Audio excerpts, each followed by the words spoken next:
Je vous salue Marie, comblée de grâce. Le Seigneur est avec vous. Vous êtes bénie entre toutes les femmes. Et Jésus, le fruit de vos entrailles, est béni. Sainte Marie, Mère de Dieu, priez pour nous, pauvres pécheurs, maintenant et à l'heure de notre mort. Amen.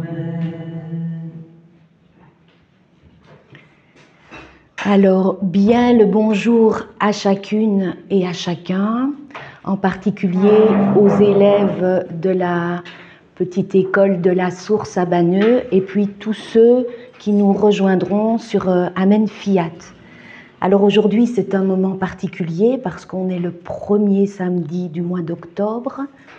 Donc c'est un mois à Marie, c'est son jour, le premier samedi du mois. Et puis c'est la fête de Saint François d'Assise, qui est un des patrons de notre apostolat. Et puis surtout parce que Jésus nous a invités à vivre un grand voyage avec lui. Alors,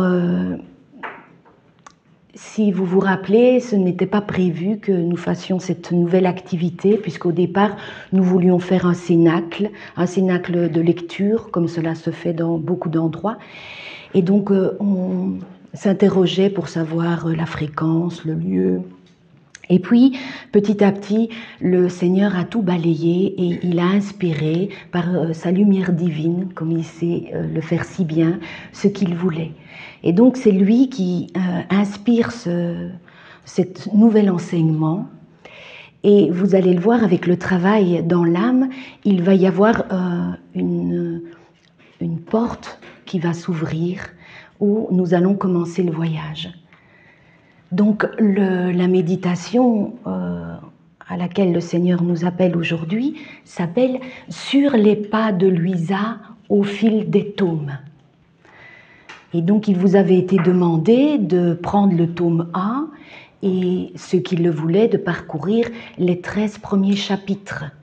Alors on appelle chapitres les titres qui sont en gras dans le tome 1.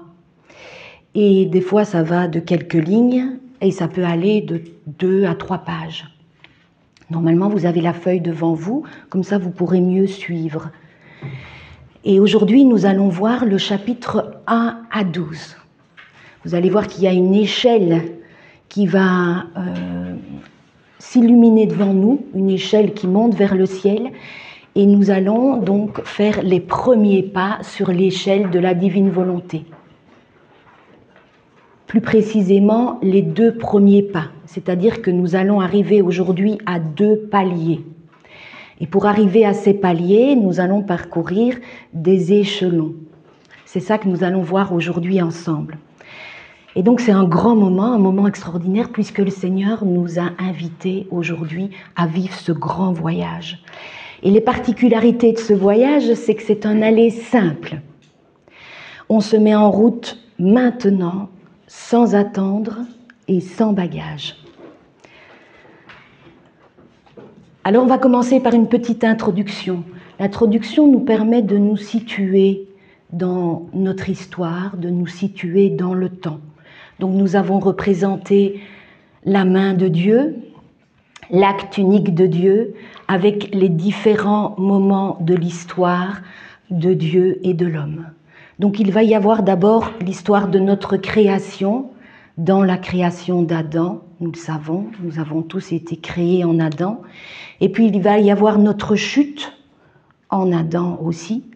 Et puis le temps de la rédemption, notre salut. Et puis il va y avoir un temps de sanctification. Et puis le temps aujourd'hui, le pouce, c'est l'invitation à la noce. Au milieu de la nuit, on cria « Voici l'époux, sortez à sa rencontre ». Alors on va voir l'histoire du salut. Ce qui est intéressant, c'est qu'il y a dans l'histoire du salut une lignée sainte, avec à chaque époque, à chaque temps, donc on va prendre après la chute, un personnage clé de la race humaine. Au moment de la chute, il va y avoir Abraham. Abraham, vous savez, il est le père des croyants. Il a eu la promesse du Sauveur. Alors il y a ce passage assez particulier, assez fort, où il va rencontrer ces trois personnages qui vont venir vers lui. Et ces trois personnages qui deviennent, au bout de la lecture, le voyageur unique, qui va dire « Je reviendrai chez toi au temps fixé pour la naissance, et à ce moment-là, Sarah, ta femme, aura un fils. » Toute la descendance commence à partir de ce moment-là, la descendance d'une lignée sainte. Au moment de la rédemption, il va y avoir, bien sûr, le personnage clé, la Vierge Marie. Avec la Vierge Marie, nous allons vivre l'incarnation. C'est-à-dire que la Vierge Marie va être et la mère de Dieu et la mère de toute l'humanité. Alors si vous vous rappelez, l'acte unique de Dieu, il nous disait la fois passée que ce Dieu est une véritable mère. Ce Dieu est une véritable mère qui se donne à chaque instant, petit à petit, goutte à goutte. Il se donne à l'extérieur pour s'attacher à la créature et vivre une union parfaite avec elle. Donc je reviens à mon histoire du salut. Après la rédemption, nous avons la sanctification. Et le personnage clé dans la sanctification, c'est Luisa.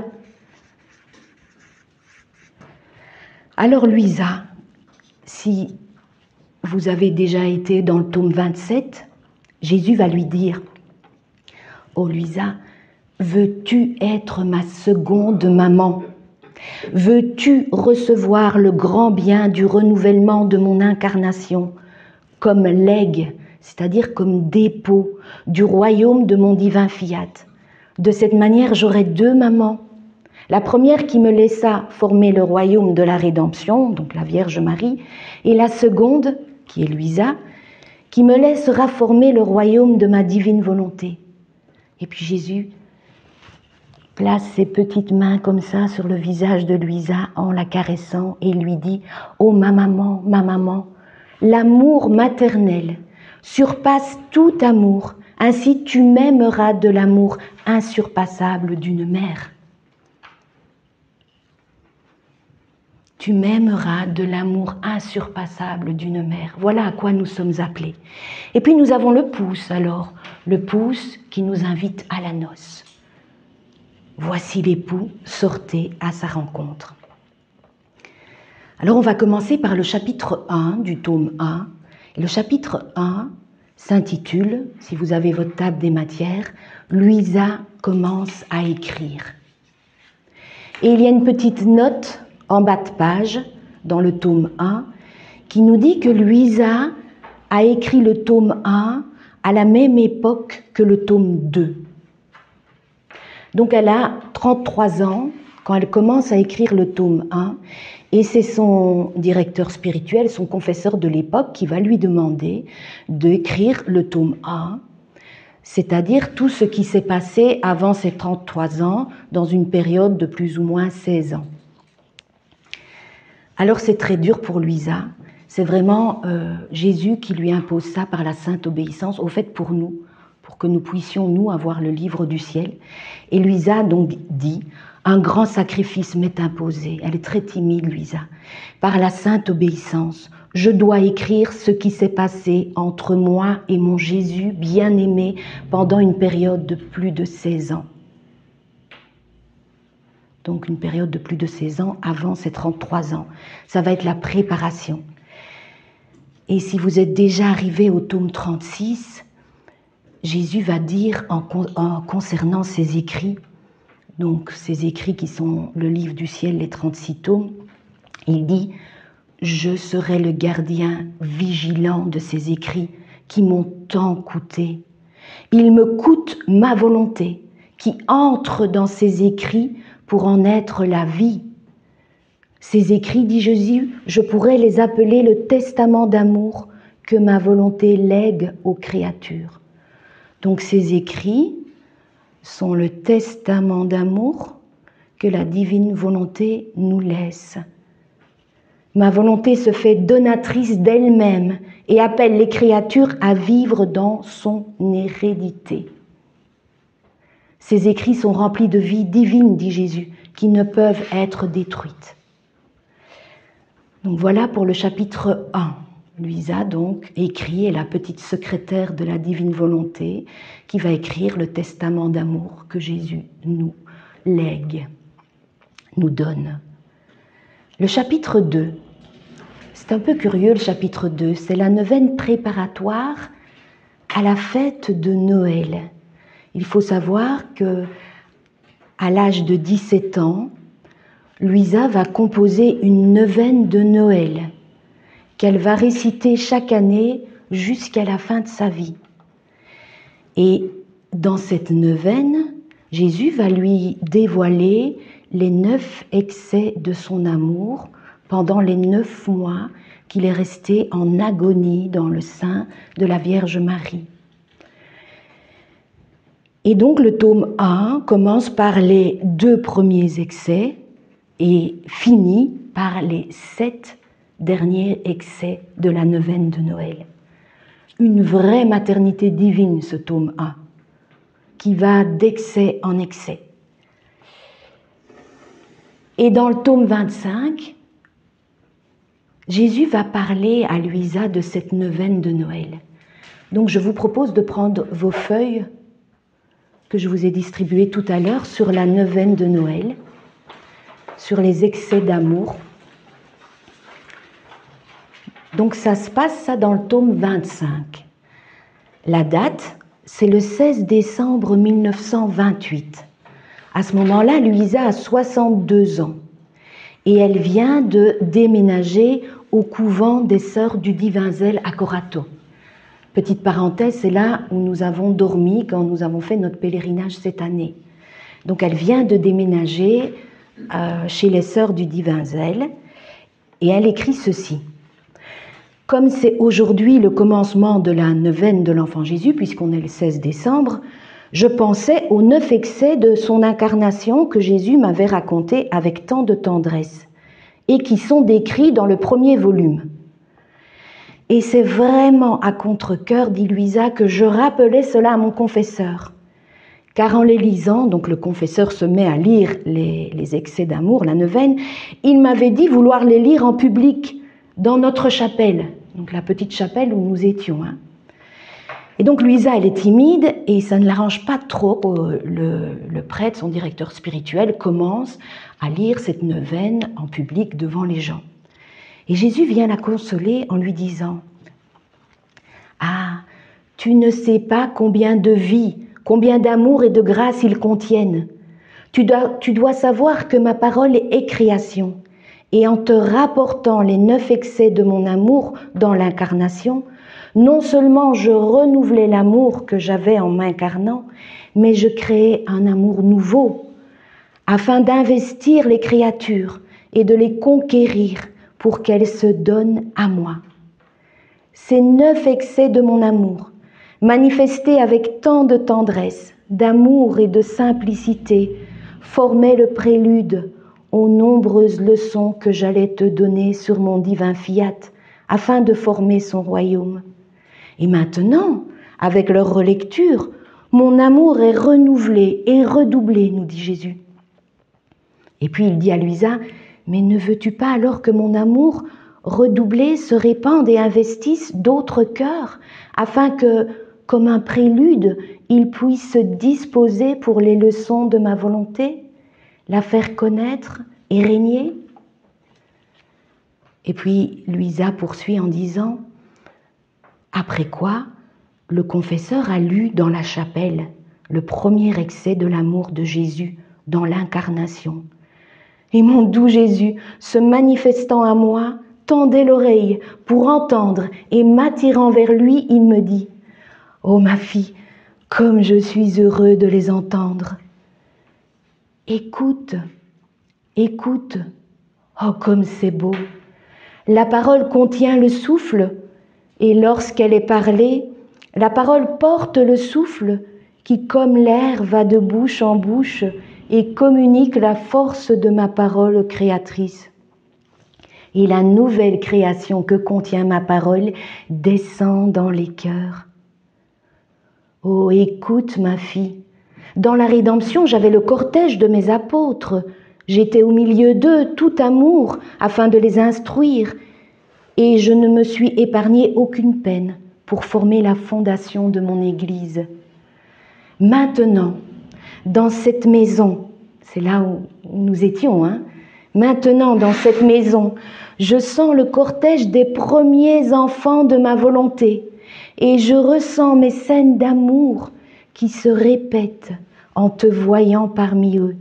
Tout amour qui veut leur communiquer les leçons de mon divin fiat afin de former les fondations du royaume de ma divine volonté. Oh, si tu savais comme je suis heureux de te voir parler de ma divine volonté. J'attends impatiemment le moment où tu commenceras à parler pour t'écouter et ressentir le bonheur que ma divine volonté m'apporte. Et puis, la neuvaine se poursuit, nous dit Luisa, et continuant à écouter les 9 excès de l'incarnation, mon bien-aimé Jésus m'attira vers lui pour me montrer comment chaque excès de son amour était une mer sans limite. Et dans cette mer s'élevaient des vagues gigantesques dans lesquelles on pouvait voir toutes les âmes dévorées par ces flammes.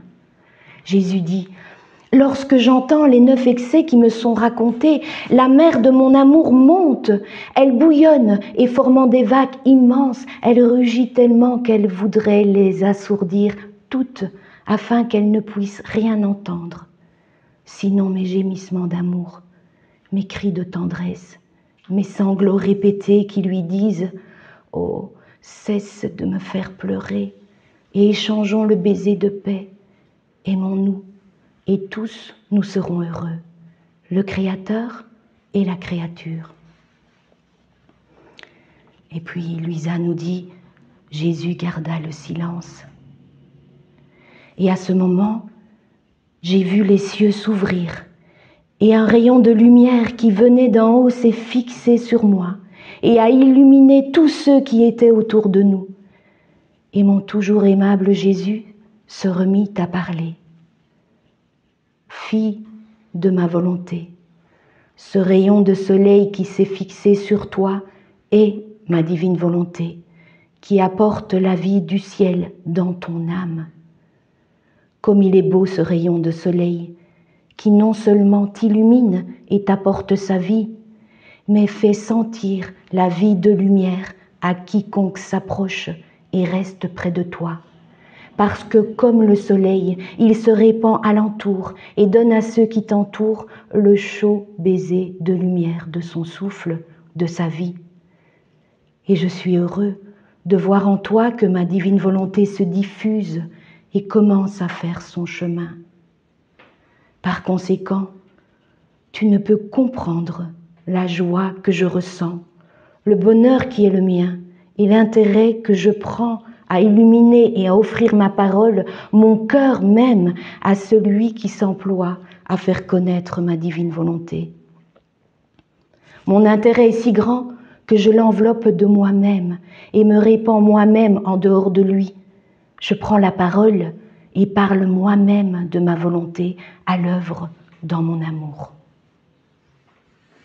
Voilà ce que Jésus nous dit dans le tome 25 sur les excès d'amour qui entourent le tome 1. Alors remarque, à la fin du chapitre 2 du tome 1, donc à la fin de la neuvaine, Luisa va nous parler de cette petite voix intérieure qui va la guider. Et elle dit, cette voix intérieure ne m'a jamais laissée. Elle me corrigeait, m'enseignait ce que je devais tout faire, comment je devais le faire. Et elle me donnait un nouveau courage quand je tombais. Elle me faisait promettre d'être plus vigilante dans le futur. Et Luisa dit, notre Seigneur continue d'agir avec moi comme un bon père envers son enfant. Ce qu'il va faire avec nous. Un bon père avec ses enfants pour nous guider. Alors ensemble, avec ce bon père, nous allons faire le premier pas avec Louisa. On va tourner la page.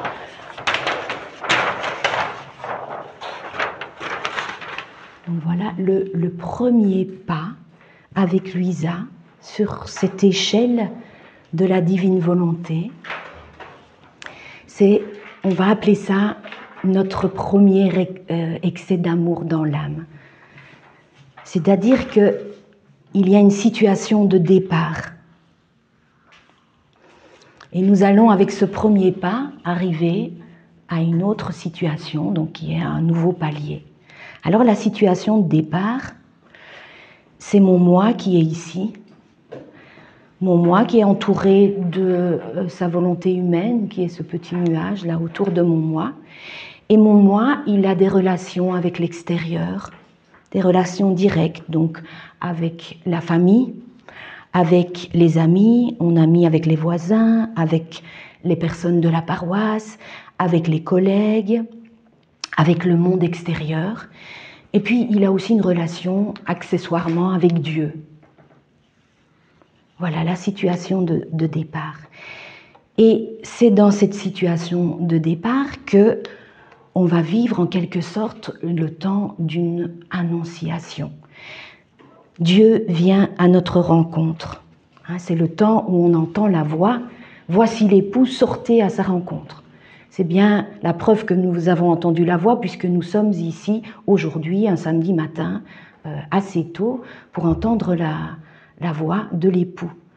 Donc, nous sommes sortis à sa rencontre. Et voici ce que Jésus nous dit donc dans le chapitre 3. Il dit ceci: « Je suis ton tout ». Ça veut dire que Jésus est notre vie, il est notre souffle, il est le mouvement de notre circulation, il est le mouvement qui fait que notre cœur bat. Donc Jésus nous dit « Je suis ton tout et je mérite d'être aimé de toi d'un amour égal à celui que j'ai pour toi. » Il continue dans ce chapitre 3 du tome 1 en disant « Je suis un époux très jaloux. Promets-moi que tu seras mienne totalement. » Mais n'aie pas peur, dit Jésus. Tu dis la vérité quand tu dis que tu ne peux rien faire par toi-même. Je ferai tout pour toi, dit Jésus. Moi, je me mettrai au travail pour faire de toi ce que je veux. Ce qui veut dire l'épouse parfaite, l'union parfaite entre l'époux et l'épouse, entre le Créateur et la créature. Alors le Seigneur va demander de notre part un engagement. Au temps de l'Annonciation, Marie a donné son fiat, Louisa a donné son fiat, et donc il attend de notre part notre fiat. Il va y avoir une espèce de contrat, si vous voulez, une dot de part et d'autre. Alors Jésus, c'est très beau ce qu'il dit. Il dit « Donne-moi ta volonté, ce sera suffisant pour moi. » Alors oui, c'est marrant parce que notre volonté, c'est notre tout au fait. Et donc Jésus veut notre tout, parce que lui est notre tout. Donc il veut être notre tout en nous, et donc il veut que nous lui donnions notre volonté. Alors il dit, donne-moi ta volonté, ce sera suffisant pour moi. Alors une fois que nous donnons notre fiat, Jésus va se mettre au travail dans notre âme. Et il va nous conduire à ce premier palier, qui va être le détachement du monde extérieur. Alors, je vais l'écrire ici, détachement. Il y a une raison pour laquelle c'est de 3 à 1. Détachement du monde extérieur. ça va, c'est là qu'il va nous conduire, au détachement du monde extérieur. Et on voit qu'il y a 3 paliers, donc voilà, c'est pour ça, le 1 à 3. Il y a un premier échelon, puis un deuxième, troisième, qui vont nous conduire donc au détachement du monde extérieur.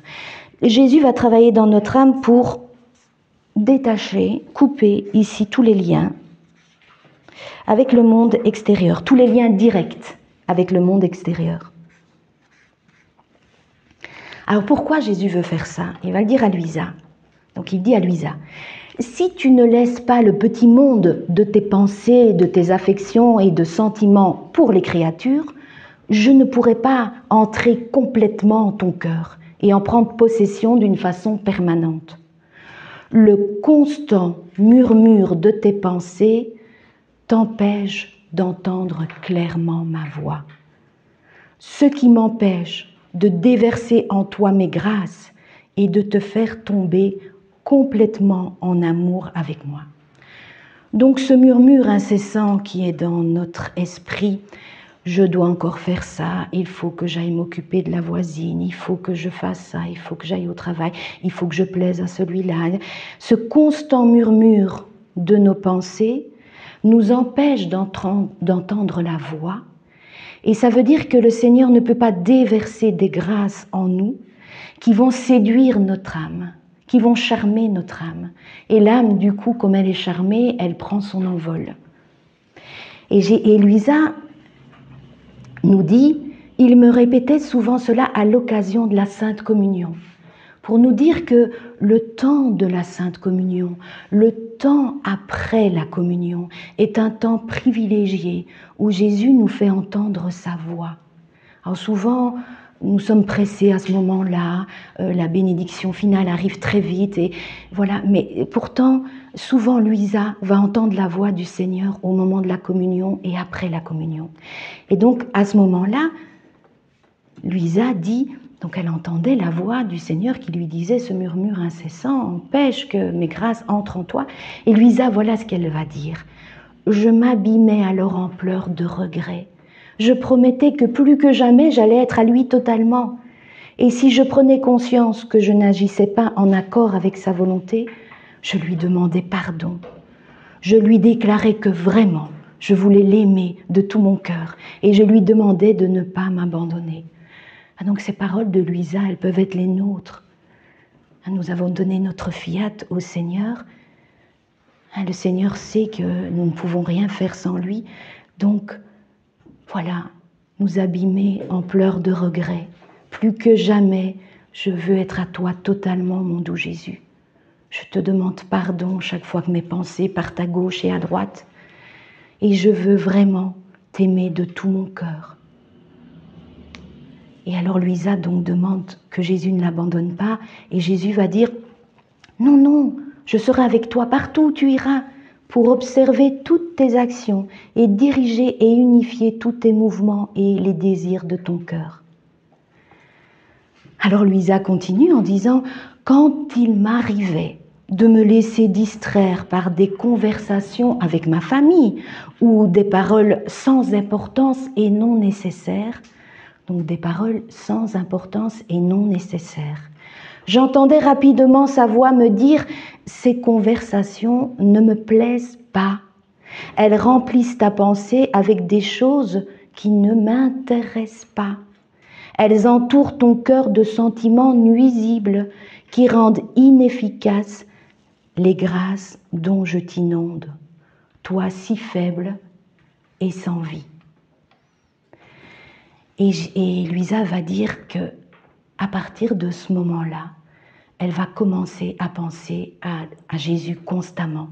C'est le premier palier. Penser à Dieu constamment, sans cesse.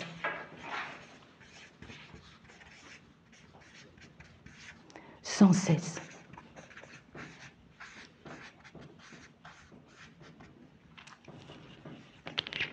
Alors si vous voyez, à l'échelle, il y a des montants, 2 montants. Les montants, on se tient au montant pour grimper sur l'échelle. Et les montants, ça va être les conseils spirituels que Jésus va nous donner à travers Luisa. Ça va être les exercices spirituels qu'on va d'ailleurs faire cet après-midi pour ceux qui restent l'après-midi. Les exercices spirituels vont permettre qu'on va passer d'un échelon à l'autre. Et le conseil du maître, là, il va donner des exercices spirituels à Luisa. Il va dire « Essaye de m'imiter comme quand j'étais dans la maison à Nazareth. » Donc, on va mettre une petite maison. Voilà, essaye de m'imiter quand j'étais petit, entouré de la Vierge Marie et de Joseph, de Saint Joseph. Il dit « Ma pensée était occupée seulement par ce qui concernait la gloire de mon Père et le salut des âmes. » Donc 2 choses. La gloire du Père, la gloire de Dieu et le salut des âmes. C'est les 2 seules choses qui doivent nous occuper. Ma bouche s'ouvrait, dit Jésus, seulement pour dire des choses saintes et pour persuader d'autres personnes de réparer pour les offenses commises contre mon Père. Et Jésus poursuit en disant « Devrais-je te parler des conférences spirituelles que j'avais avec ma mère et mon père putatif ?» Tout ce qui était dit rappelait Dieu, tout ce qui était fait était pour Dieu et se rapportait à lui. Et il dit à Luisa, et il nous dit à nous, « Ne peux-tu pas en faire autant ?» Et donc en imitant Jésus, dans la maison de Nazareth, elle va gravir un échelon supérieur. Elle va dire « Ainsi je devenais muette intérieurement et toute confuse. » Donc elle va arriver au silence intérieur.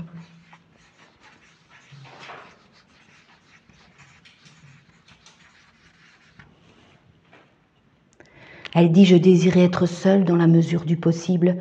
Je confessais à Jésus mes faiblesses.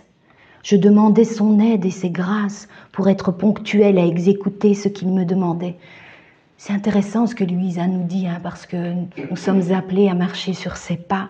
Je confessais aussi que par moi-même, je ne pouvais rien faire, si ce n'est le mal. Quand ma pensée ou mon cœur occasionnellement se détournait de Jésus et s'intéressait à des personnes que j'aimais, ce qui va nous arriver souvent, vivement et brusquement, sa voix revenait alors et il disait « Est-ce ta manière de m'aimer ? Qui t'a aimé autant que moi ? Sache que si tu n'arrêtes pas, je me retirerai et te laisserai seule à tes propres moyens. »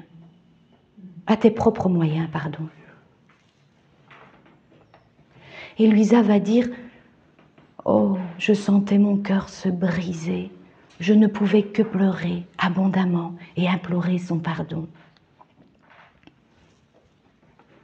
Alors Luisa va arriver au 3e palier, ce qui va être de aimer Dieu seul. C'est le détachement du monde extérieur. Aimer Dieu seul et aimer les créatures à travers Dieu. Aimer Dieu seul et aimer les créatures à travers Dieu. Elle dit ceci.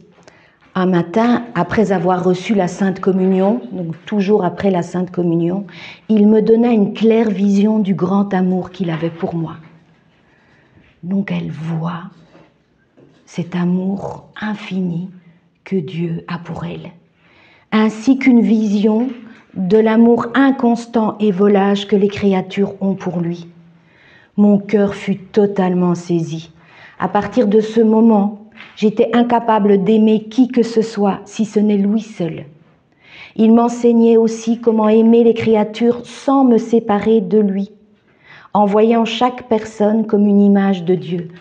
Donc quand on arrive à ce niveau-là, on va remettre Dieu au centre. Donc c'est Dieu qui est au centre et le moi est ici, entouré de son nuage. Et donc le moi, il va aimer Dieu seul et aimer toutes les créatures à travers Dieu. Il n'y a plus de voie directe avec le monde extérieur. Tout passe par Dieu. Tout. Et ces 3 échelons de la vie de Luisa, qui sont rapportés dans le chapitre 3, vont nous aider à arriver à cet état. Alors là, dans le tome 1, c'est un chapitre. Nous, ça va, enfin, ça dépend des personnes, mais ça peut prendre des années, toute une vie. Hein, il y a des liens qui sont très, très ancrés. On a été construits comme ça. Hein, je pense à nos liens avec nos enfants, nos époux, ou des amis très proches. Tout est coupé, les liens directs. Tout passe par Dieu. Et ce n'est qu'en Dieu, avec Dieu, qu'on peut arriver à cet état-là.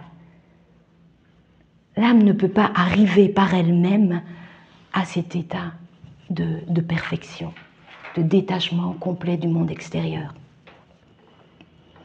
C'est le travail de Dieu dans l'âme, et l'âme qui avance petit à petit avec Dieu. Alors on arrive au chapitre 4. Le chapitre 4 va nous parler du 2e pas.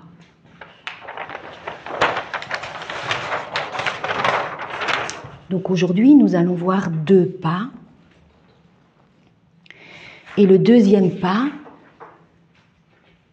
commence au chapitre 4 et va jusqu'au chapitre 12.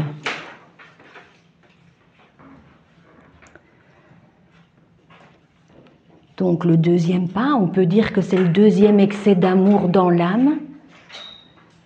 Et on va de nouveau grimper sur l'échelle de la divine volonté. Alors vous voyez que pour arriver au 2e excès d'amour, il y a plus d'échelons que nous allons parcourir un à un. Alors il y a toujours une situation de départ. La situation de départ, c'est là où nous étions arrivés avec le détachement du monde extérieur. Donc nous avons fait le 1er pas. Le 1er pas est franchi. Nous nous sommes détachés du monde extérieur et nous nous retrouvons donc attachés uniquement à Dieu. Luisa dit ceci. Après que mon divin précepteur m'eut coupé du monde extérieur, m'ayant séparé des créatures et libéré des pensées et des affections pour elles. Donc le Seigneur l'a séparé de toutes les créatures, de toutes les affections qu'elle avait pour les créatures. Luisa dit, il commença à purifier l'intérieur de mon cœur. C'est là où il veut nous amener, ce 2e pas, c'est-à-dire le retour à notre néant, à notre vide, comme au moment de la création où il va prendre de la terre pour former notre stature d'homme et de femme. Il veut que nous revenions à cet état de néant. Et Luisa dit, sa douce voix résonnait souvent à mes oreilles en disant, là, beaucoup d'humour je trouve Jésus, maintenant que nous sommes seuls, il n'y a plus rien pour nous déranger, donc nous sommes seuls.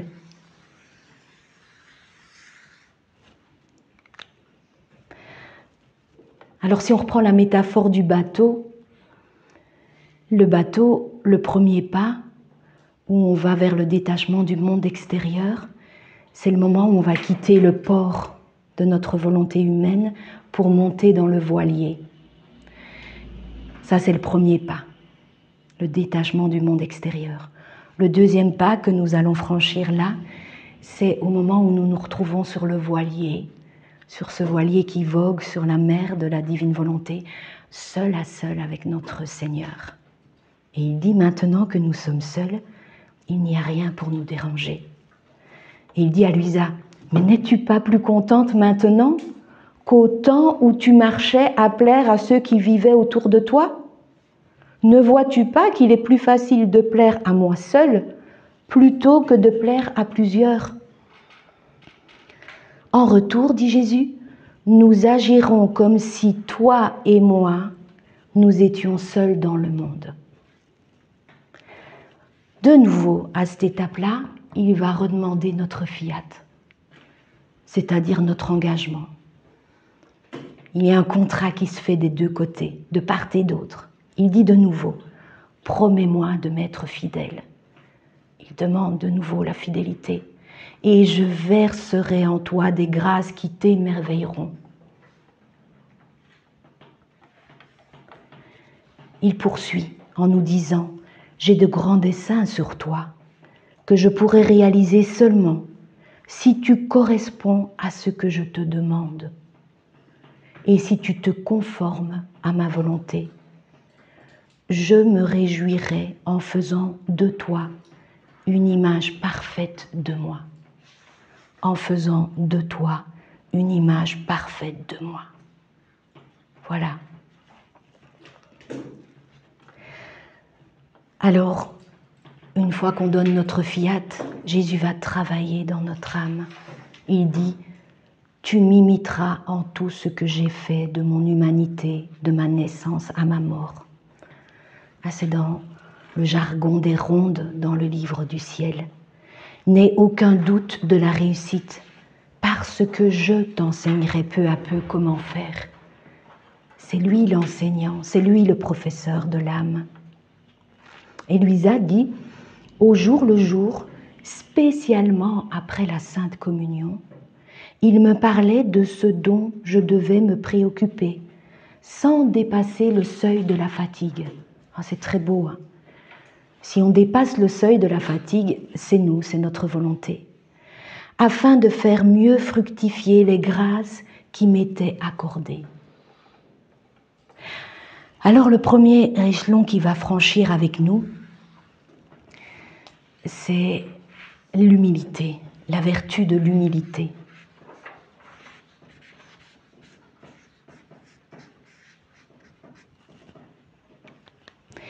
Il va en même temps parler de l'humilité et en même temps parler du mal de l'orgueil. Luisa va dire, la première chose dont il me parla fut la nécessité de purifier l'intérieur de mon cœur et de m'anéantir afin d'acquérir l'humilité.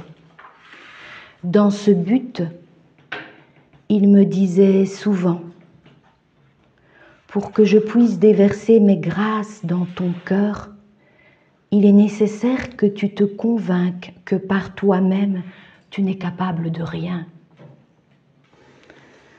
Voyez comme il donne des conseils. Hein. Par toi-même, tu n'es capable de rien.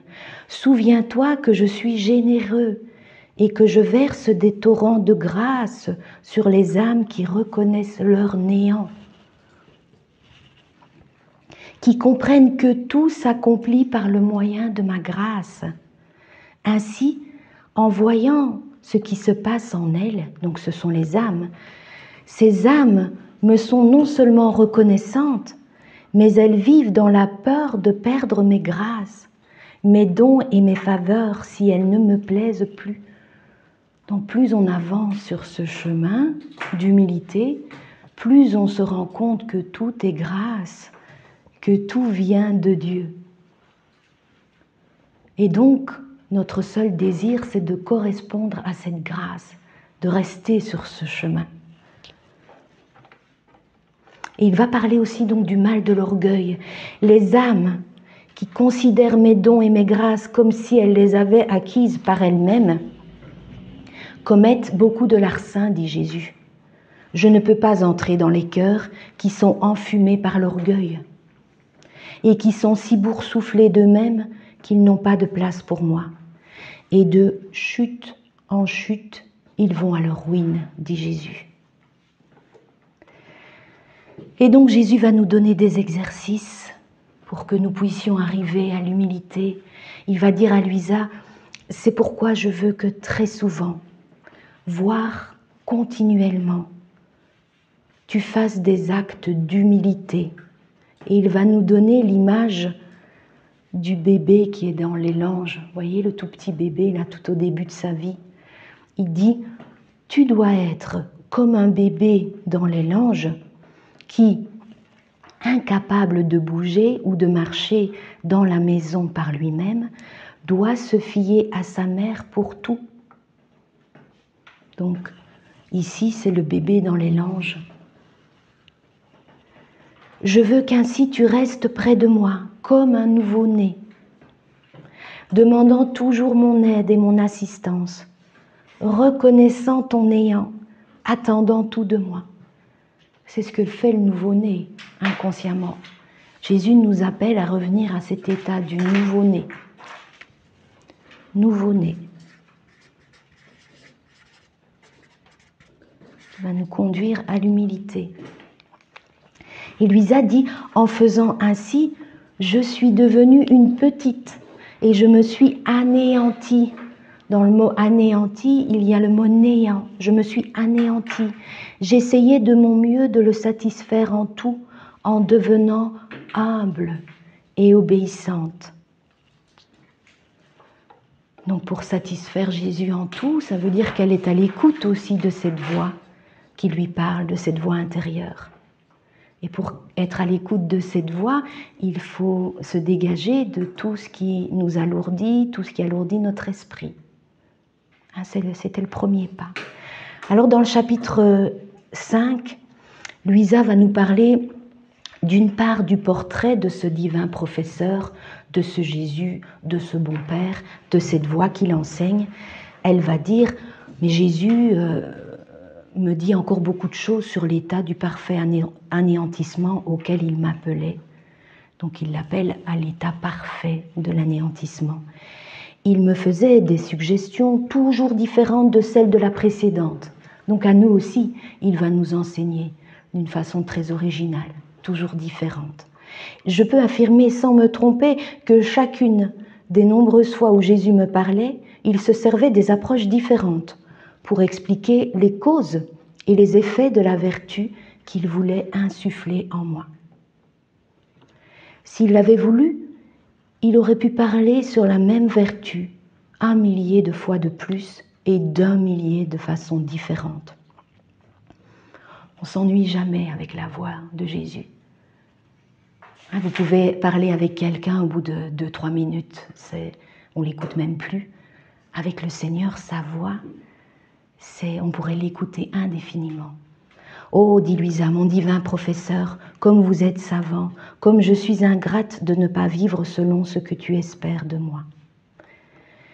Et puis Luisa, dans l'autre partie du chapitre 5, va parler des dispositions de son cœur, qui sont sûrement les nôtres aussi, si nous sommes là. Elle dit, je confesse que ma pensée a toujours recherché la vérité. J'imagine que nous aussi, notre pensée recherche la vérité et que c'est ça qui nous conduit. Et a toujours cherché à se conformer à ce que Jésus m'enseigne. J'imagine aussi que nous désirons plaire au Seigneur. Mais elle dit ceci, mais j'ai souvent perdu ce désir. D'une manière ou d'une autre, je ne pouvais pas accomplir ce que Jésus me demandait, même à la fin, dit Luisa.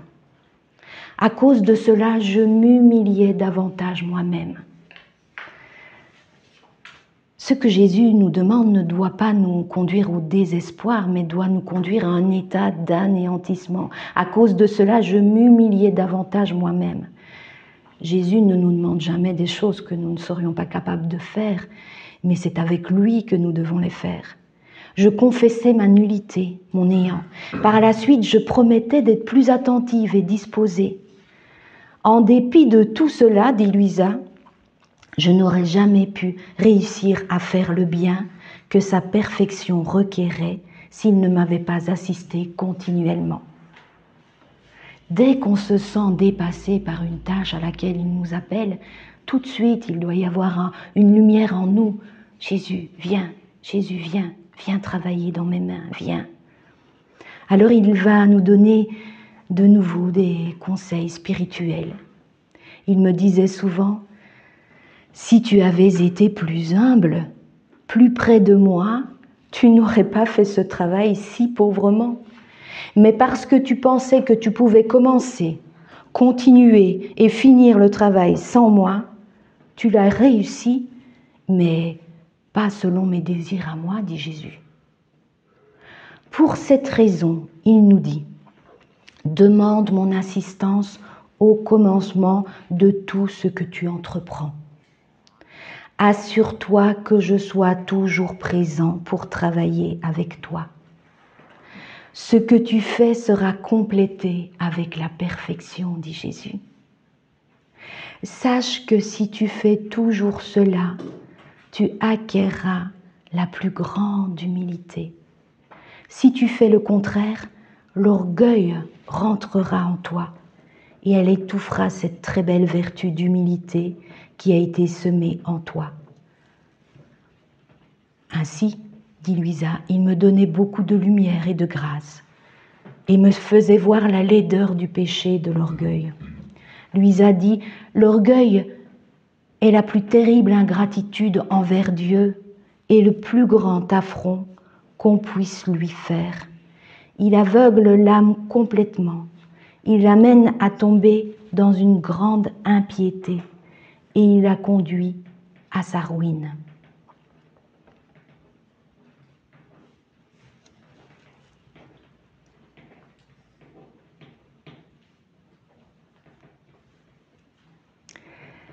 Alors on arrive au chapitre 6 dans le tome 1. Et ce chapitre 6 va nous faire avancer au deuxième échelon. Dans le chapitre 6, nous allons intégrer la puissance du pardon dans le sacrement de réconciliation. Donc la puissance du pardon du Père.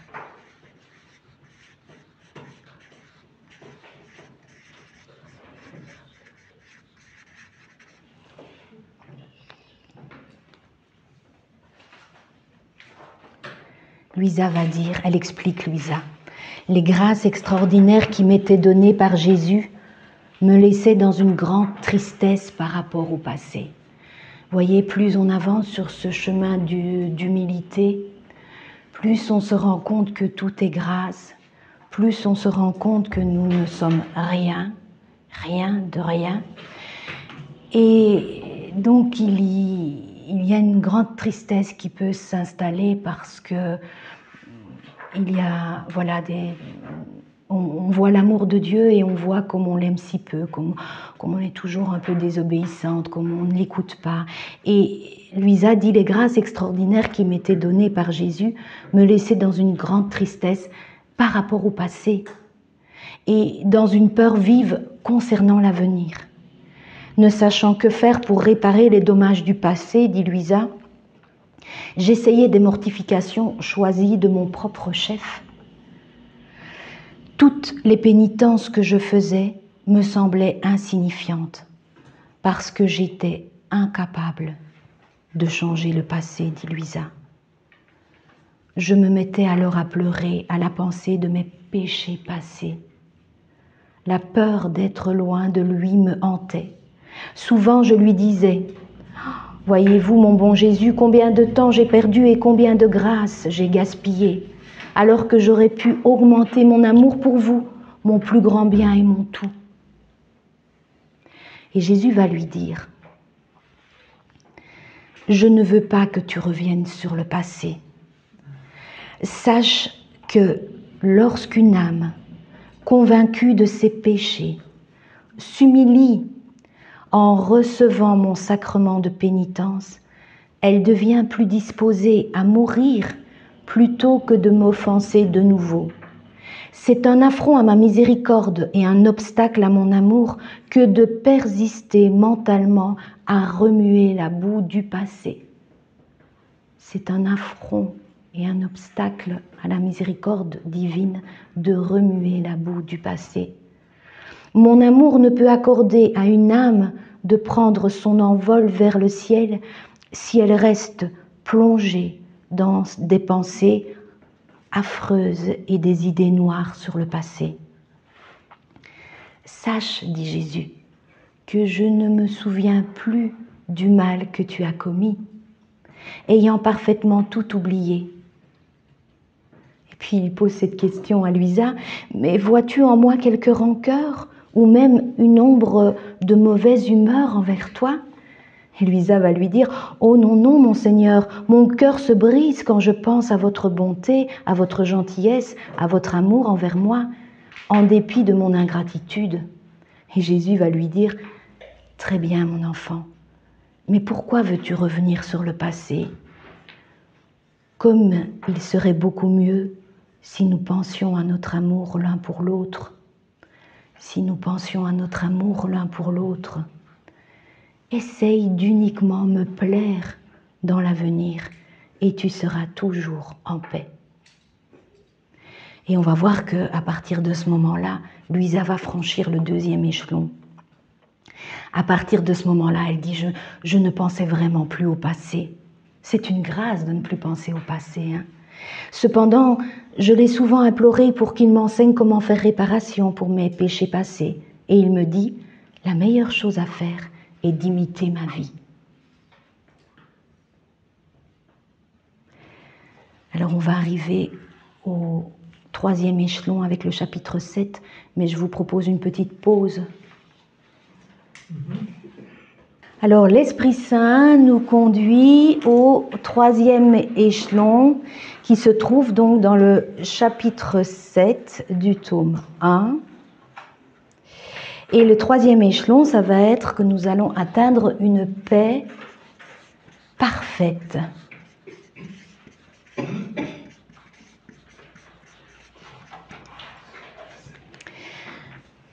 Une paix parfaite par l'obéissance de Dieu. Alors Dieu va se servir des personnes qui sont autour de nous et il va nous demander de faire abstraction des personnes pour voir dans les personnes qui sont autour de nous ce que Dieu attend de nous. Il dit à Luisa, « Je sais comme tu es faible. C'est de moi que tu recevras la force, la persévérance et la bonne volonté. Fais ce que je t'ai dit. Je veux que tes efforts soient honnêtes. » Et il va donc donner des conseils spirituels à Luisa pour atteindre cette paix parfaite. Il lui dit, « Tu dois garder un œil sur moi et l'autre sur ce que tu fais.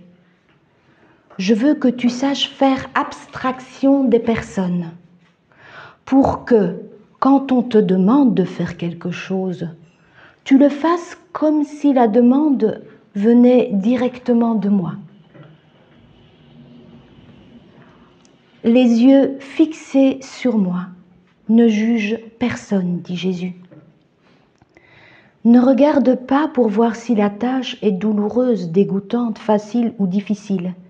Tu fermeras tes yeux à tout cela. Tu les ouvriras sur moi, sachant que je suis en toi et que je surveille ton travail. Dis-moi souvent, Seigneur, donnez-moi la grâce de bien faire, du commencement à la fin, tout ce que j'entreprends, et que j'agisse seulement pour vous. Je ne veux plus être l'esclave des créatures. Il nous conduit vraiment à une vraie liberté des enfants de Dieu par ce chemin d'obéissance à Dieu. Fais ainsi pour que quand tu marches, tu parles, tu travailles ou fais n'importe quoi d'autre, tu agisses seulement pour ma satisfaction et mon plaisir, dit Jésus. Quand tu subis des contradictions ou reçois des blessures, ce qui arrive souvent, Jésus dit « Je veux que tu aies les yeux fixés sur moi et que tu crois que tout cela vient de moi et non pas des créatures. Fais comme si de ma bouche tu entendais ceci. Ma fille, je veux que tu souffres un peu. Par ces souffrances, oh, je te ferai belle. Je veux enrichir ton âme de nouveaux mérites. Je veux travailler sur ton âme pour que tu deviennes comme moi. Et pendant que tu endures tes souffrances pour mon amour, je veux que tu me les offres en me remerciant de t'avoir fait gagner des mérites. En le faisant, tu compenseras avantagement pour ceux qui t'ont fait du mal et qui t'ont fait souffrir. Dans l'Évangile, on a aimer ceux qui nous persécutent. C'est par ce moyen de l'obéissance à Dieu que nous allons pouvoir aimer ceux qui nous persécutent. On ne peut pas encore se rendre compte de toutes les grâces qu'il y a dans ce moyen que Jésus va nous donner. Donc de faire abstraction des personnes et de voir que ce qui nous est commandé par le monde extérieur, c'est Jésus qui nous le demande, pour justement que nous arrivions à cette paix parfaite. Et Jésus dit, « Ainsi tu marcheras tout droit devant moi. Ces choses ne te dérangeront pas et tu connaîtras la paix parfaite. » Alors le chapitre 8 va nous conduire à l'échelon suivant, qui est la charité.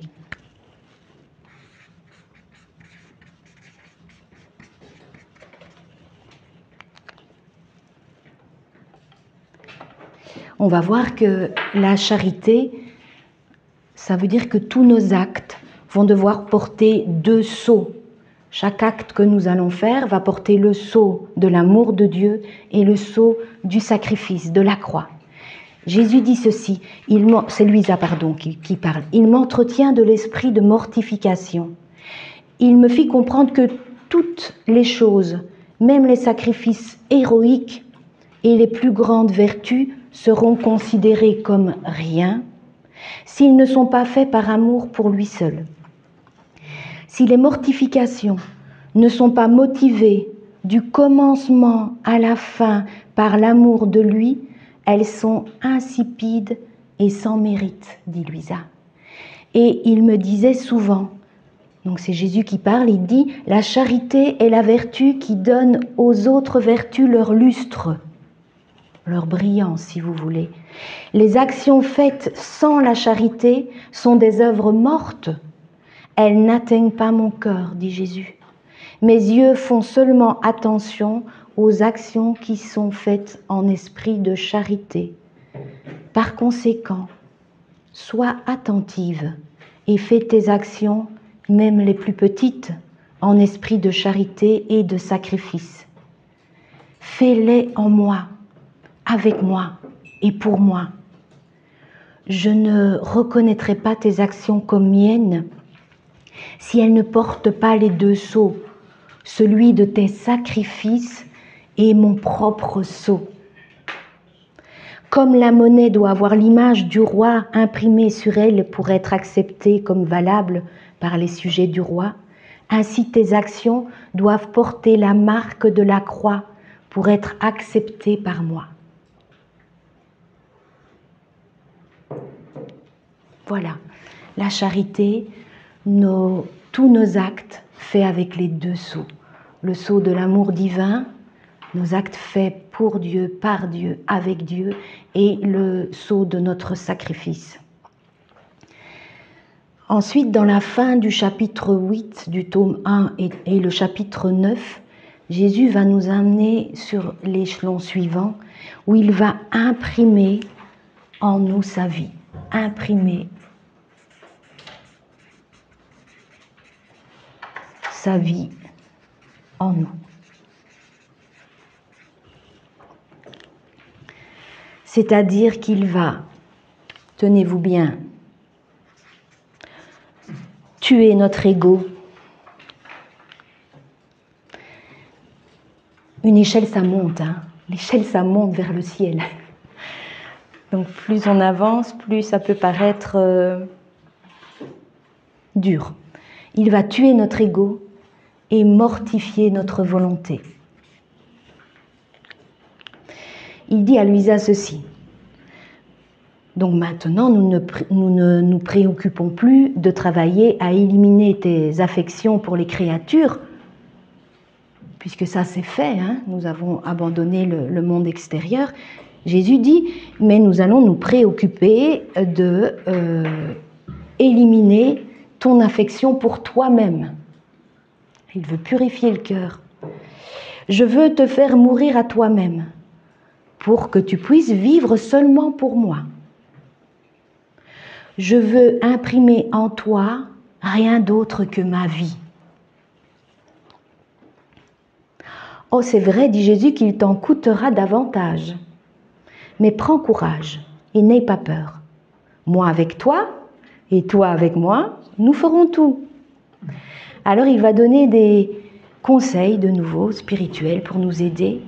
Luisa dit, il me donnait de nouvelles idées en ce qui concerne l'anéantissement de soi-même, l'anéantissement de soi-même.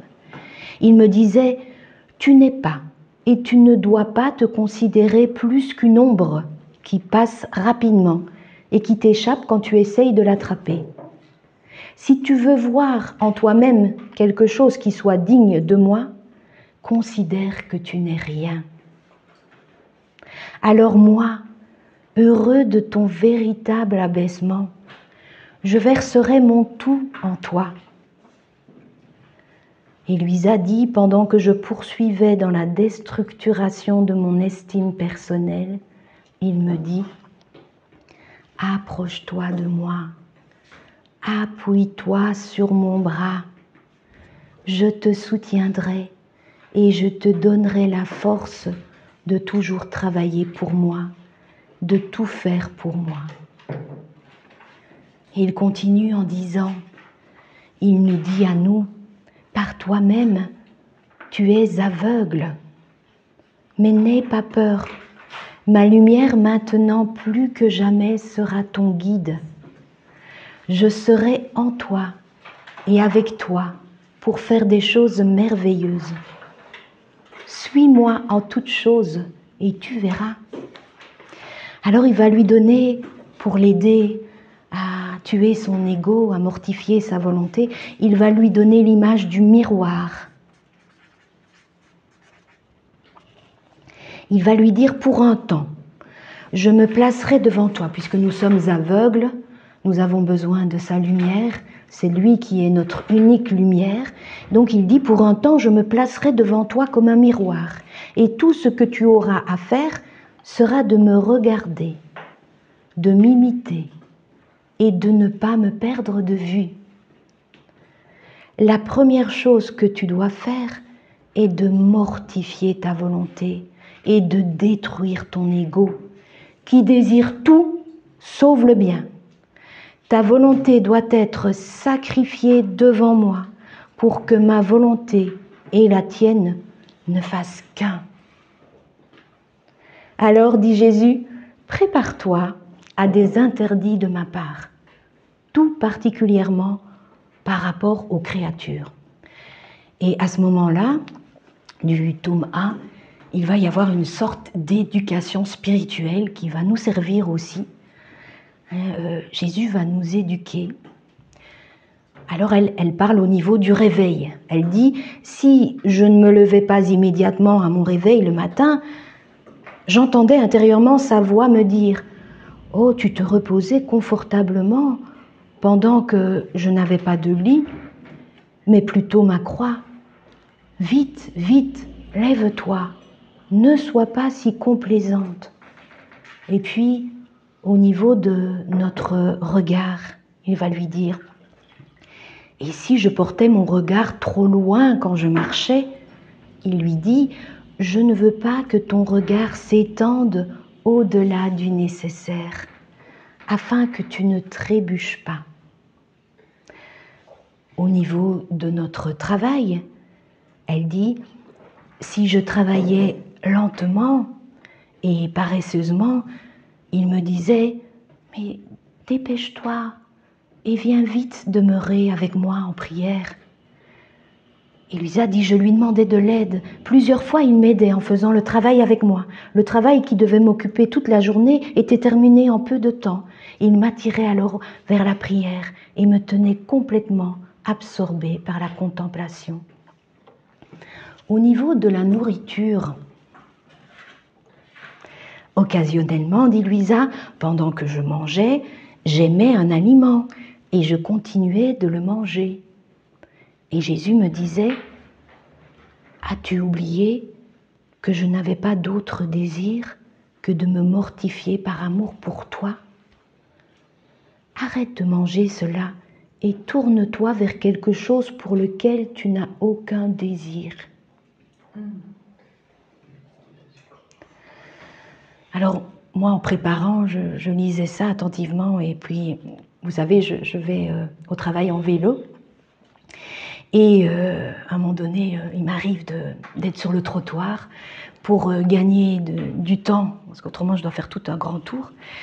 Et après avoir lu ces passages, j'étais sur le trottoir, et très large, hein, et je me dis, je roule pas trop vite, je sais que c'est pas permis pour les vélos. Et je me disais, tiens, Jésus, est-ce qu'il roulerait sur le trottoir?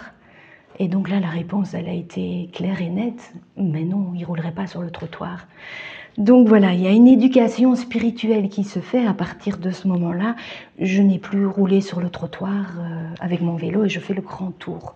Et on va voir que petit à petit, on va s'interroger sur des choses comme ça qui concernent notre vie et le Seigneur va nous éduquer tout doucement. Et Louisa continue, elle dit, de cette manière, Jésus essayait de tuer ma volonté, même dans les plus petites choses, pour que je vive seulement en lui. Ainsi, il me permettait de faire l'expérience des paradoxes de l'amour entièrement saint et tourné vers lui. Et nous allons avoir l'amour juste pour Dieu. Et Jésus dit, demande que mon amour s'unisse au tien, afin que mon esprit s'unisse à ton âme, et que ton être tout entier soit sanctifié par mon amour. Et Louisa dit, je m'émerveillais de ces paroles de Jésus et du travail qu'il accomplissait en moi. Après un certain temps, je commençais à me sentir plus impliquée et j'aurais aimé rester en prière indéfiniment, nous dit Louisa.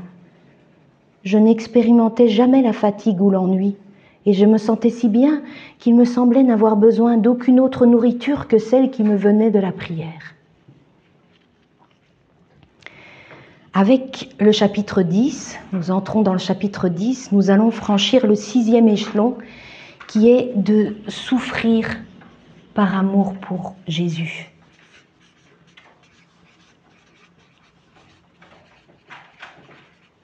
Pour Jésus.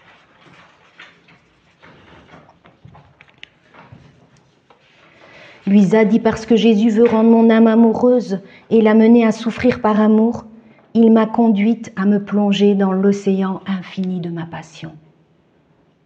C'est pour ça qu'on commence aussi à méditer les 24 heures de la passion. Jésus va lui dire, ma bien-aimée, les choses du passé n'ont rien fait de plus que de te préparer un peu. Donc voilà, tout ce qu'on vient de faire juste avant, Jésus nous a juste un petit peu préparé. Maintenant, j'en viens au travail, nous dit Jésus. Je veux que ton cœur soit disposé à entrer dans l'immense océan de mon atroce passion. Quand tu auras vraiment compris l'intensité de mes souffrances, tu pourras comprendre l'amour qui me consumait quand je souffrais pour toi. Alors il va nous donner des conseils spirituels. Il dit, dis-toi ceci, quel est celui qui a tant souffert pour moi? Et que suis-je moi, si vile créature? Et tu ne repousseras pas les blessures et les peines de la passion que tu souffriras par amour pour moi. Enflammé par l'amour, ton âme acceptera la croix que j'ai préparée pour toi. Quand tu considéreras tout ce que moi, ton professeur, j'ai souffert pour toi, ta souffrance te semblera une ombre. Elle te semblera douce et tu atteindras un point où tu ne pourras plus vivre sans souffrance, dit Jésus. Et pour tomber en amour avec ma passion, ça veut dire pour être charmée par sa passion, pour être séduite par la passion de Jésus, Jésus nous dit, tu dois avant tout considérer calmement et dans la méditation tout ce que j'ai enduré pour toi, afin que ton jugement se conforme au mien, qui ne ménage rien par amour pour l'aimer. Et Louisa dit, je me sentis plus désireuse de souffrir. Néanmoins, ma nature tremblait à la pensée des souffrances que j'aurais à endurer. Aussi, j'ai prié Jésus de me donner assez de force et de courage et de me faire expérimenter l'amour à travers les souffrances auxquelles il m'appelait. Ainsi encouragée par Jésus, nous dit Louisa, je commençais à méditer sur sa passion, ce qui fit beaucoup de bien à mon âme. On le sent aussi, nous, quand on fait les 24 heures de la Passion, on sent beaucoup de bien à notre âme. Et Louisa dit, à partir de ce moment, la passion de Jésus fit son chemin dans mon cœur, mon âme et mon corps, dans lequel les souffrances de la passion seront manifestées. Je devins immergée dans la passion, comme dans une immense mer de lumière, qui avec ses chauds rayons embrassait mon être tout entier d'amour pour Jésus. Lui qui a tant souffert pour moi. Plus tard, dit Louisa, cette immersion dans la passion de Jésus me fera comprendre clairement la patience et l'humilité, l'obéissance et la charité de Jésus, et tout ce qu'il endura par amour pour moi. Voyant quelle grande distance il y a entre lui et moi, je me sentais complètement anéantie. Occasionnellement, Jésus me parlait des douleurs de son agonie et de ses souffrances d'amour pour moi, et j'en étais émue jusqu'aux larmes. Et c'est à ce moment-ci du livre du tome 1 que Louisa va intégrer l'épisode de la Passion sur le balcon. Donc, à cet épisode-là, elle a 13 ans en fait. Et elle va se sentir poussée sur le balcon. Nous avons vu à Corato quand nous sommes passés dans la rue. Et elle va voir dans la rue Jésus qui porte sa croix sur son épaule. Et il était vraiment, elle dit, exténué et il suait le sang. Il faisait pitié au point d'émouvoir une pierre. Et Jésus va lever les yeux vers Louisa et va lui demander secours. C'est là qu'il va dire « Âme, aide-moi ». Oh, et Louisa dit « Qui pourrait décrire le chagrin que j'ai alors ressenti ? Comme tu souffres, mon bon Jésus. Je souhaiterais pouvoir t'aider à te libérer de ces loups enragés ou souffrir des douleurs et des tortures pour toi, pour te donner du soulagement. Ô mon Dieu, permets que je souffre à tes côtés. Ce n'est pas juste que tu souffres tant par amour pour moi, une pécheresse, et que moi je ne souffre rien pour toi. Jésus alluma tant d'amour en moi pour sa douce souffrance que c'était plus dur pour moi de ne pas souffrir. Et ce vif désir qui prit vie en moi ne s'est jamais éteint, dit Louisa.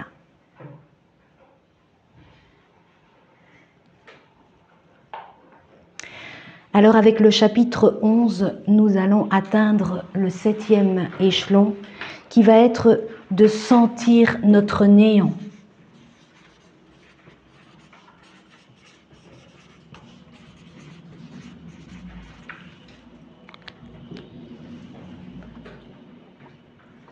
Quand je dis sentir, ça veut dire que nous allons vraiment confesser notre néant. C'est pas juste dire je veux le vide, c'est que nous allons le sentir à l'intérieur de nos tripes, à l'intérieur de nous. Jésus va dire à Louisa, ta souffrance ne peut pas être similaire à la mienne parce que tu souffres avec ma présence. Je vais t'aider. Je vais te laisser seule un peu. Et il va lui donner donc des conseils spirituels dans cet abandon provisoire de Jésus. Il va lui dire, sois plus attentif qu'avant. Donc, les deux montants de l'échelle pour arriver à cet échelon, c'est sois plus attentif qu'avant, parce que je ne te donnerai pas la main pour te supporter et t'aider en tout. Tu agiras et tu souffriras avec bonne volonté, sachant que mes yeux seront fixés sur toi, même si je ne me laisse plus voir ni ressentir par toi. Si tu me restes fidèle, oh, je te récompenserai quand je reviendrai. Et les récompenses de Jésus sont toujours au-delà de tout ce qu'on peut imaginer. Je ferai cela pour que tu puisses comprendre ce que tu vaux sans moi. Je te ferai sentir ton néant en te laissant seul avec toi-même. Je te ferai sentir ton néant, mais ne désespère pas. Je te ferai cela pour ton plus grand bien, pour préparer ton cœur à recevoir les nouvelles grâces dont je vais t'inonder. Jusqu'à présent, je t'ai aidé visiblement. Maintenant, c'est invisiblement. Je vais faire en sorte que tu atteignes la plus profonde humilité et je te donnerai mes grâces, les meilleures, pour te préparer pour les hauts niveaux auxquels je te destine. Ainsi, plutôt que de désespérer, sois joyeuse, dit Jésus, et remercie-moi. Sois courageuse, car bientôt, je viendrai te consoler dans ton chagrin. Alors, il me bénit et se retira. Et Luisa va nous partager sa douleur. Oh, qui pourrait exprimer la douleur que je ressentis, le vide qui envahit mon cœur, les larmes que je versais quand je vis mon Jésus qui, pendant qu'il me bénissait, me quittait. Et je me vis complètement seule. C'était comme si la fin arrivait pour moi. C'est vraiment l'épreuve de l'abandon. Parce que Jésus avait été mon tout. Donc Jésus coupe tous nos liens avec le monde extérieur et on n'a plus qu'un seul lien avec lui. Et voilà qu'il disparaît à notre vue. C'était comme si la fin arrivait pour moi parce que Jésus avait été mon tout. Sans lui, je n'avais maintenant plus aucune consolation. Tout autour de moi se changeait subitement en amer chagrin, dit Luisa. Dans cet état, chaque jour me semblait une éternité. Je me sentais parfois comme si tout mon être était gelé, envahi par une sensation de mort. Et on va voir ce que Luisa va mettre en place. Luisa dit, je me remémorais une à une ces douces et tendres paroles. C'est pour ça que c'est précieux, ces conseils spirituels, ces exercices spirituels qu'on va faire. Parce qu'on va pouvoir se remémorer tout ce que Jésus nous dit. Je me rappelais aussi ses réprimandes paternelles pour me rappeler au devoir de l'aimer. Mon âme sait qu'elle est incapable de faire quoi que ce soit sans Jésus et que tout lui est dû. Il est le vrai directeur spirituel qui enseigne à mon âme comment rester humble et abandonné à travers la prière, la Sainte Communion et les visites au Saint-Sacrement. Mon seul réconfort, dit Luisa pendant cette épreuve, était de le recevoir dans le Saint-Sacrement. Alors voilà, on arrive au dernier chapitre pour aujourd'hui, qui est le chapitre 12.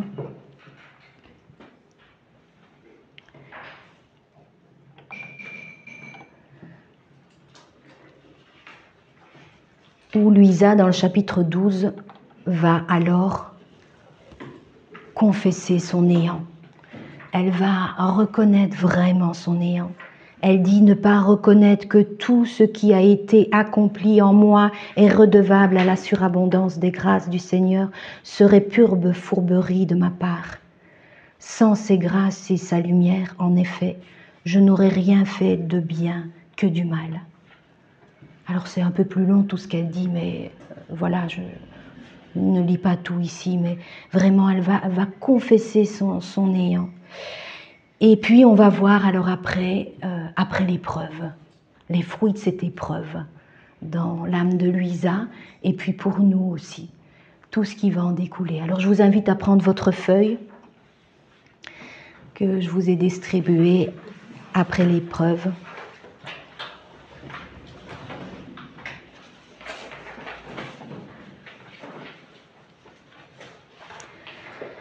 Alors c'est Luisa qui commence à parler, elle dit « Quand finalement la période de disette fut terminée et que de mon mieux j'avais terminé tout ce que Jésus voulait, je l'ai senti de nouveau dans mon cœur. » Et alors c'est très beau cet échange entre Louisa et Jésus, entre Jésus et Louisa, ça fait vraiment penser à l'accompagnement spirituel, au grand prêtre qui dirige sa petite créature.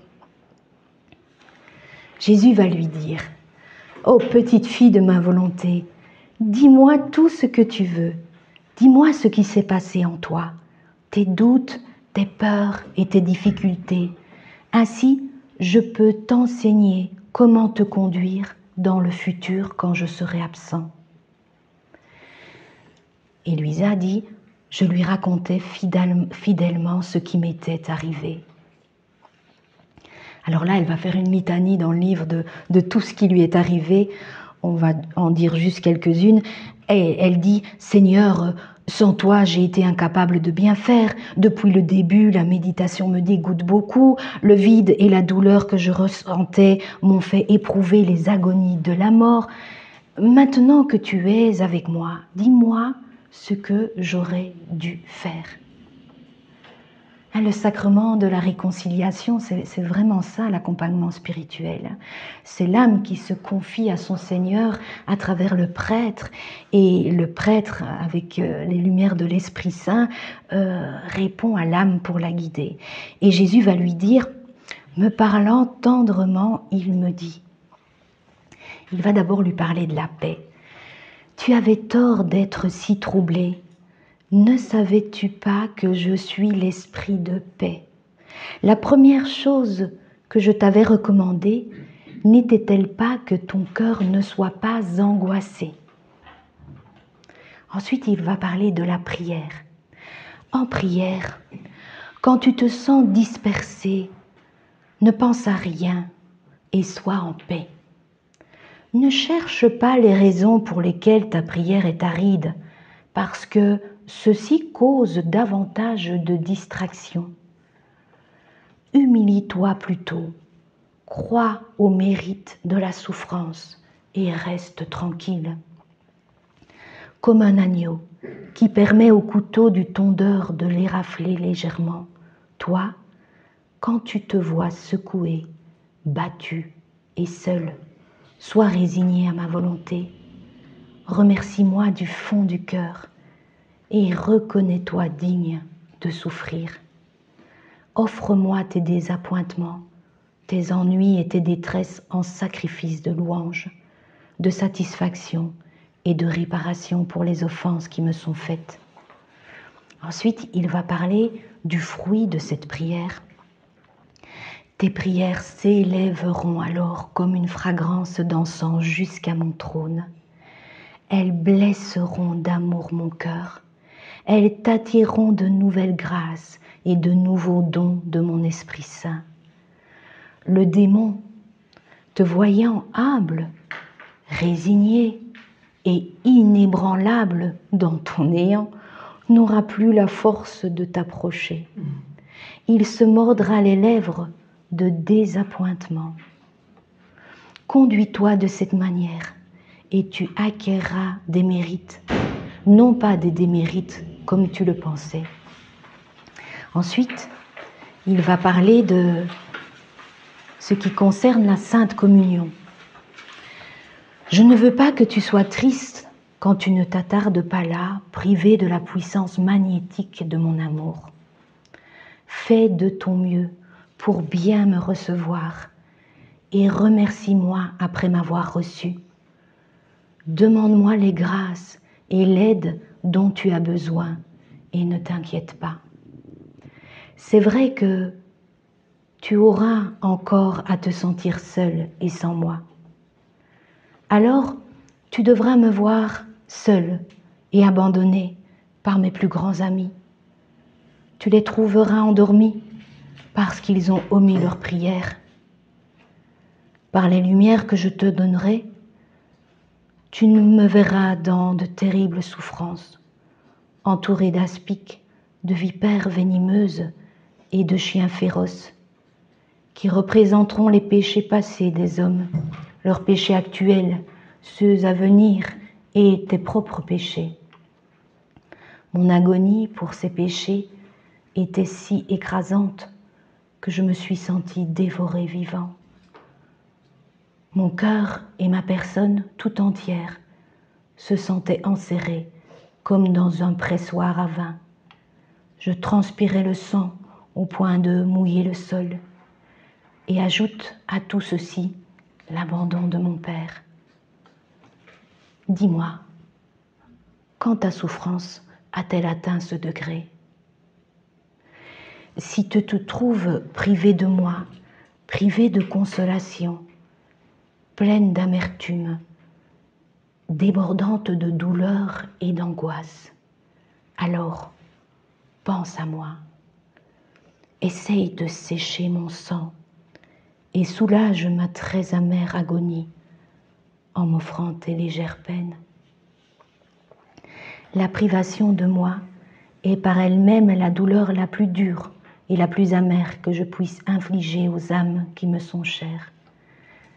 Sache aussi que tes souffrances et ta conformité à ma volonté me donnent beaucoup de soulagement et de consolation. Ensuite, il va parler du Saint-Sacrement et des actes de réparation. Il dit « Quant aux visites que tu me fais et aux actes de réparation que tu me fais dans le sacrement de mon amour que j'ai institué pour toi, sache que je continue de revivre et de souffrir tout ce que j'ai souffert dans les 33 années de ma vie mortelle, dit Jésus. J'aime naître dans le cœur des mortels. De cette manière, j'obéis à celui qui m'appelle du ciel à m'immoler moi-même sur l'autel. Je m'humilie moi-même en entendant, en attendant, en appelant, en enseignant, en illuminant. Donc j'obéis à celui qui m'appelle du ciel à m'immoler moi-même sur l'autel. C'est le prêtre. Je m'humilie moi-même en attendant, en appelant, en enseignant, en illuminant. Alors les fruits de la vie sacramentelle. Jésus dit « Quiconque le veut peut revenir à moi à travers les sacrements. Aux uns je donnerai des consolations, à d'autres la force. Je prierai le Père pour qu'il leur pardonne. J'en enrichis quelques-uns, je me marie à d'autres. Je reste vigilant pour tous. Je défends ceux qui veulent être défendus. Je divinise tous ceux qui veulent être divinisés. J'accompagne ceux qui veulent de la compagnie.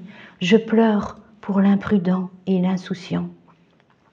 Je me maintiens en adoration perpétuelle pour que l'harmonie universelle soit ramenée sur la terre et pour qu'il y soit accompli le dessein divin suprême qui est l'absolue glorification du Père dans le parfait hommage qui lui est dû, mais qui ne lui est pas donné par toutes les créatures. Pour cela, je vis ma vie sacramentelle. Ensuite, il va nous proposer les 33 visites. Pour me retourner l'amour infini que j'ai pour les créatures, je veux que tu me visites 33 fois par jour, pour m'honorer, pour honorer les années que mon humanité a vécues sur la terre, pour toi et pour tous. Joins-toi à mon sacrement d'amour, gardant toujours en mémoire mes intentions pour l'expiation, la réparation, l'adoration et l'immolation. Tu feras ces 33 visites en tout temps, à chaque jour et où tu seras. Je les recevrai comme si elles étaient faites à ma présence sacramentelle. Donc chaque fois que nous y pensons, nous faisons ces 33 visites quand Jésus a 1 an, 2 ans, 3 ans, que ce soit devant le Saint-Sacrement si nous pouvons ou tout au long de la journée. Je les recevrai comme si elles étaient faites à ma présence sacramentelle, dit Jésus.